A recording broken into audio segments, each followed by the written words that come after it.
Hey, Redeemer. Ben and I had to do a little switch here, so Pastor Los did the ministry update yesterday talking about our outdoor worship. So if you haven't checked that out yet, please do. There's some really exciting news about all that, and I hope you guys would be able to feel comfortable joining us.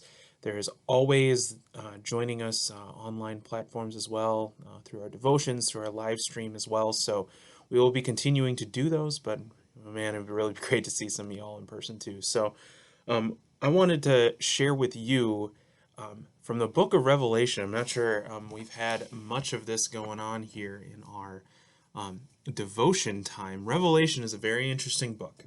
There's a lot that goes on in that, and it can be very confusing.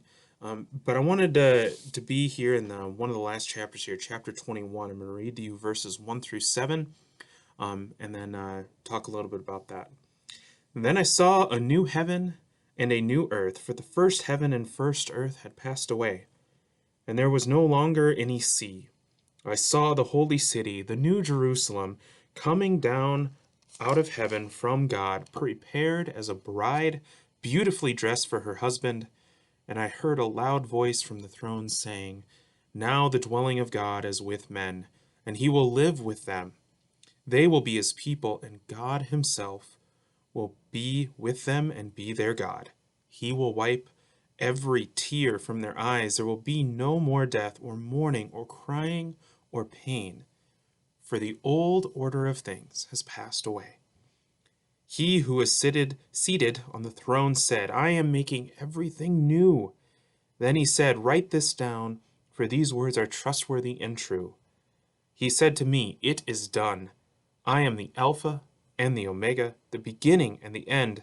To him who is thirsty I will give to drink without cost from the spring of the water of life. He who overcomes will inherit all this, and I will be his God, and he will be my son." Great words for us today to meditate on. I picked this out because I've actually seen some of this floating around on social media in the last couple weeks of a couple months really of how this pandemic and how our world is right now, and so many things that you can look around and go, "Oh wow, like this is awful. This is terrible," right? Um, and there's a lot of awful, terrible things happening. I don't want to just diminish that. The struggles we have in our world are absolutely real. But I want you to consider our words from Revelation here and the hope we have. Guys, we know how our story ends, and it's not in defeat, it is in victory. The whole point of the book of Revelation is for us as Christians to remember our eternal victory. It's not to get caught up in these conversations about scrolls or bowls or the wrath of God, or even the letters to the churches at the beginning. It's about the reminder that we have as Christians that we know how our story ends. And it is an eternal paradise with God because Jesus paid the price for us. I don't know if we are in the end times, in the very, going to end tomorrow sense. I have no idea. God doesn't reveal that to us. But what he does reveal is that we are loved and that he sent his son for us. And we are also revealed here in the book of Revelation of what that is really in store for us. That eternal victory, that homecoming that we can all share eternally, regardless of our time apart now as the church.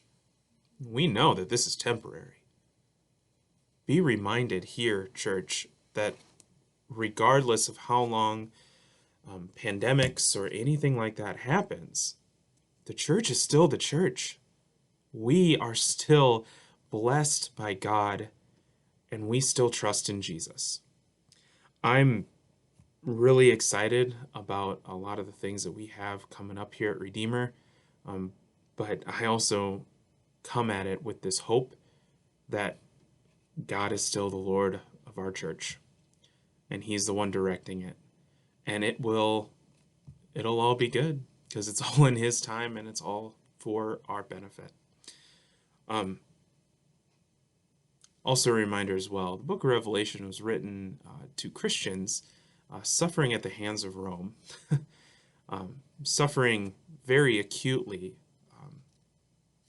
in ways I don't think we can truly understand, in particular here in America.